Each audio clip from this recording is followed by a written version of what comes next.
Microsoft's Orbit was made possible by a Saturn V booster called IBM. And I know Bill would get upset with me for saying this, but of course it was true. Mm-hmm. And much to Bill and Microsoft's credit, they used that fantastic opportunity to create more opportunity for themselves.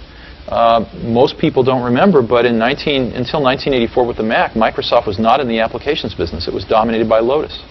And Microsoft took a big gamble to write for the Mac. And they came out with applications that were terrible. But they kept at it, and they made them better, and eventually they dominated the Macintosh application market and then used a springboard of Windows to get into the PC market with those same applications. And now they dominate the applications in the PC space too. So they have two characteristics. I think they're very strong opportunists, and I don't mean that in a bad way. And two, they're like the Japanese. They just keep on coming. Now, they were able to do that because of the revenue stream from the IBM deal. But nonetheless, they made the most of it, and I give them a lot of credit for that. The only problem with Microsoft is they just have no taste. They have absolutely no taste, and what that means is, I don't mean that in a small way, I mean that in a big way, in the sense that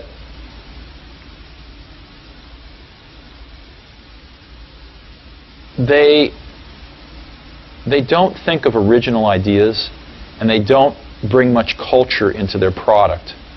And you say, well, why is that important? Well, you know, proportionally spaced fonts come from typesetting and beautiful books. That's where one gets the idea. If it weren't for the Mac, they would never have that in their products. And so I guess I am saddened, not by Microsoft's success. I have no problem with their success. They've earned their success, for the most part. I have a problem with the fact that they just make really third-rate products. Their products have no spirit to them. Their products have no sort of spirit of enlightenment about them. They are very pedestrian. And the sad part is that most customers don't have a lot of that spirit either.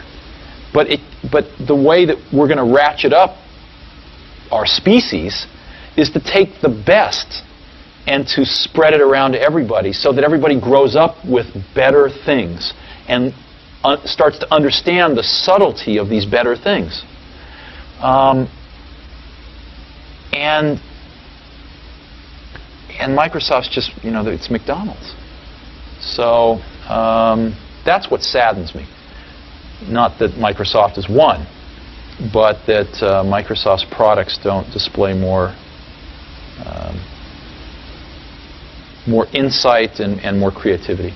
So what are you doing about it? Tell us about Next. Well, I'm not doing anything about it. Okay. Because Next is too small of a company to do anything about that. I'm just watching it, and there's really nothing I can do about it. Next we talk